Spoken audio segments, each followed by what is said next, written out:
Hey guys, before this video gets started, really quickly, go ahead and check out the merch in the description box down below. Moving on, hey guys, welcome back to today's video. Today is Friday, September 11th, 2020, and today we're going to be taking a look at a comparison between 538's 2016 election forecast and the 2020 election forecast. So we're actually going to see a few surprising things shift in this, comparison model. We're going to be using yapms.com to go ahead and outline where the Democrats are doing better. In this case, Joe Biden doing better than Hillary Clinton, and where Donald Trump is doing better than himself 4 years ago in terms of the 538 forecast. So they actually have approached the model, differently this election season. This election, 50% of the data is based off polling, and the remaining 50% is based off historical context, demographics, a number of other factors that impact the election. So what we're looking at in the 2020 forecast is a much better forecast on top of better polling data that's added into the mix. I honestly do think that the forecast will be mildly accurate. I think it's definitely going to be a lot better than 2016. So I will say that Joe Biden leading, by roughly the same amount as Hillary Clinton is not saying this is a repeat of 2016. These polling firms have had 4 years to, fine tune, and so is 538. And honestly, I do see pretty significant differences in terms of what we're seeing data-wise. Even if the polls were wrong, we're seeing a lot less undecided voters and a lot more support for Joe Biden than what we saw for Hillary Clinton. So 72% of a chance for Hillary Clinton. I think this number actually surprises some of you guys, considering that the, right-wing media loves to say, the polls were wrong, the models were wrong, but they weren't really. I mean, if you're a candidate, I think you'd be pretty happy with a 1 in 3 chance or 3 in 10 chance at winning the presidency, especially if you've been down the entire election season. You see, the thing about Donald Trump, he wasn't counted out on election day. He had a 28% chance of victory on the Nowcast, a 29% chance, and on the polls only, forecast, same exact thing. But I do want to point out that this was fairly accurate. Almost all of these states, ended up being correct except for 5. And, some of these states were grossly mispolled, for example, Wisconsin. But for the rest of them, I didn't really agree why North Carolina and Florida were blue. But for Michigan and Pennsylvania, honestly, I just think that was just, not accounting for an error that could have occurred, that did occur on election day in terms of a polling error. So let's compare some of these states. We're not going to focus on the swing states. I honestly don't think that it's super important, to be completely honest with you. We're not worrying too much about the margins in Massachusetts or, for Trump in Oklahoma. These are all safe states for the Republicans and the Democrats that we're going to be filling out right now. Let me lock the map so we're not, shifting this all around all willy-nilly. So there's actually a debate going on. So if you're interested in Maine's Senate election between Sarah Gideon and Susan Collins, right after this video, I'm going to jump on and watch the debate. You can go ahead and check that out on C-SPAN. But what I've been hearing from the Twitterverse is that the third-party candidates are taking up a very large portion of the time. So that should be, interesting. So they do have a number of candidates on the stage. It's not just Sarah Gideon and Susan Collins, but that's who ultimately is going to make it past with ranked choice voting. But toss up 231 electoral votes. I guess we could say, that's the numbers. We'll start off with the West Coast moving over into the East Coast. I guess that makes sense. So Nevada, 58.9% chance for Hillary Clinton to win there. Trump, 41%. Now we can find Nevada. Where are you? You're all the way over here. A 52.5% chance for Biden to win here. So this is actually a shift in favor of Trump. So this is what, a 5-point swing?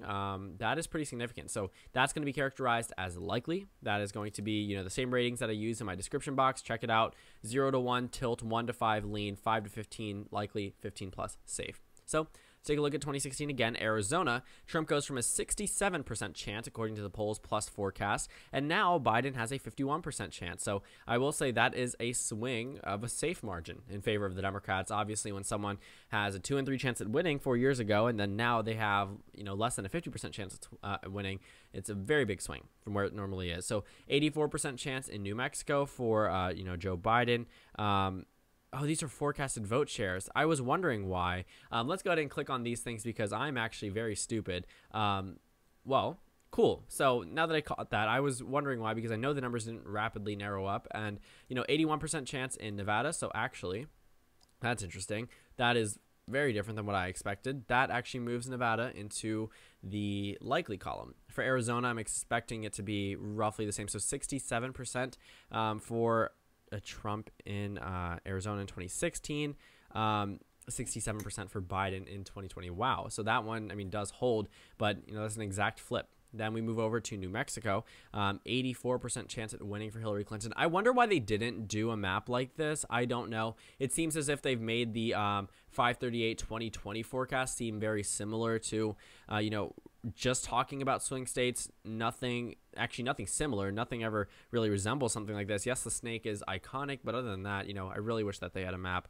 But anyways, if you guys know there's a way to get a map for the 538 forecast, please let me know in the comment section, because I was not able to find it. So moving over to New Mexico, let's see what Biden's chance. 94%. So Hillary went from being 83.8 to 94. So that is a likely movement in favor of the Democrats. So we're actually seeing pretty significant improvements for Biden in this state. So 78% chance in Colorado. For Biden, he has an 86% chance. So this is a likely swing in favor of the Democrats. We're probably going to see that all across, the Sun Belt. A 5% chance in Texas for Hillary Clinton. It's going to be a little bit better for Biden, at least 32%. So, Texas swings by a safe margin in favor of the Democrats. Like I said, Biden is consistently outperforming Hillary Clinton in a number of key states. I think Florida may be the only one where he's not. So Florida, 55% for Hillary Clinton. Florida now, 61% actually. Wow, for Biden. That is a pretty good increase. I will say that much. Florida goes likely for the Democrats. As we hit Georgia, another state, 19% chance. With the nowcast, I guess it was a lot closer because Hillary Clinton did,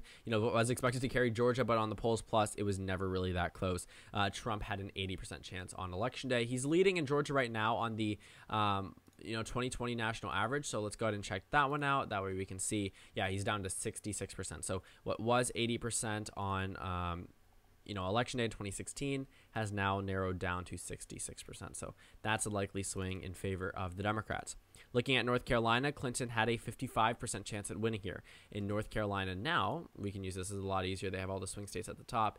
Biden has a 54% chance. So this is actually what I'm seeing to be a decrease in favor of, Donald Trump. So this is going to be a tilt decrease for the GOP, which is honestly not too surprising. Biden's numbers in North Carolina are nowhere near where he is on the rest of the map. In Virginia, this is Tim Kaine's home state, 86% chance for Hillary Clinton. Now let's look at Virginia this time around, 95% chance. Wow. So Virginia gets even bluer, and get this, there isn't a boring senator as the running mate. So 309 electoral votes for the Democrats, but this really doesn't matter. We're just talking about swings from 2016 versus now. Now, Ohio, Clinton had a 36% chance at winning on Election Day. Let's check out Ohio this time around.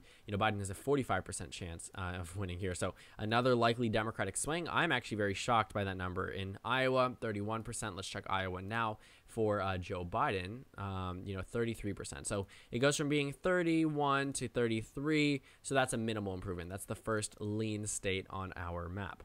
Let's check out Minnesota. This is a state where Hillary Clinton had an 85% chance at carrying. I honestly think that Biden's number is probably going to be under this. 79% chance, yeah. So in favor of, the Republicans by a likely margin.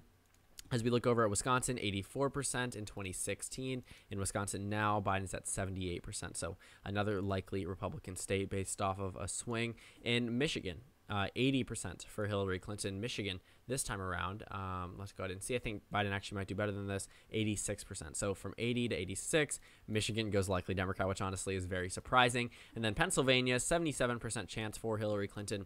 Pennsylvania for Biden, he's at 75%. So wow, I mean, we're seeing a minimal decrease for, Joe Biden in Pennsylvania, but a decrease nonetheless. That is very significant that Michigan is the only one out of the three, or at least actually these four, that didn't shift in favor of Trump. Let's look up in New Hampshire. Hillary Clinton had a 70% chance of winning on Election Day. I think, I know, Biden's doing better there. So it's a difference of around, let's see, less than 5%, I guess we could characterize it as lean. And then Maine, honestly, this wasn't targeted by a lot of these Democrats, but in 2016 at least, they really didn't think it would be competitive. I wonder if they have Maine's 2nd district. I don't see it.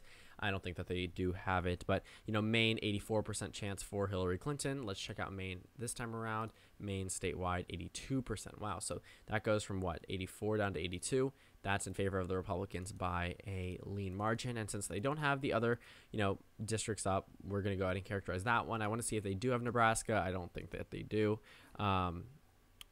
Let's see, District 2. Okay. So here it is. We can do that back in Maine really quickly. I haven't used this in forever. So, Donald Trump had a 58% chance at winning there. Let's check out Nebraska's second congressional district. Biden has a 62% chance. So that's an increase. What is that? So that would be considered to be only narrowly, but a likely shift in favor of the Democratic Party. And then the final thing we're looking at is Maine's second district, and the first district, I guess, because let's not be boring and we'll focus on that one. Let's go ahead and see District 1. Hillary Clinton had a 92% chance. Can't imagine it'd be too much higher for Biden. Maybe it will be, actually. So 96, yeah, in favor of the Democrats by a lean margin. As for Maine's second congressional district, let's check that one out. It's going to be fascinating. Wow, they had Hillary Clinton up on Election Day. She did not carry this by any means. 54% for Clinton, 42% for Biden. So that's actually a very big decrease from the Democrats. So that goes likely for the GOP. So as you can see across this map, looking at a number of these states, Biden is doing better in these, key swing states. He's doing better in Texas, but compared to Hillary Clinton's 5% chance of victory, it's jumped up to 32 for Joe Biden in Texas. In Arizona, they went from being the underdogs to the favorites. In Florida, in Georgia, in New Mexico, in Colorado, and Nevada, we've seen an increase in chances for Joe Biden compared to Hillary Clinton in the states that we really didn't expect to see them in. I mean, Georgia and Florida, Georgia went to Trump by 6%. If Biden is doing, that much better than Hillary Clinton, it could very well be competitive. In Florida, Joe Biden is the favorite to carry that state right now. Hillary Clinton was also the favorite, but we're talking about larger percentages of a Joe Biden victory, which means you should be a little bit more confident, especially after what I listed in the beginning of the video, corrected polling methodologies, corrected models, all of this, ending up with the Democratic Party showing ahead. So Florida goes to the Democrats by a likely margin. Georgia does as well. This is just based off the shift from 2016 to now, but I think the Rust Belt also deserves a little bit of attention because when we're looking at the Rust Belt, we're looking at an area that has been moving it further and further to the right. Obama made this area seem very blue, but in reality, it was always toss-up. But now we're starting to see a turn away from the Democrats. The only state to that exception is Michigan at this point, and I think that's largely due to the fact that Trump stopped running campaign ads there. I believe he still has an internet presence there and some TV ads, but not nearly as much as he did in the past.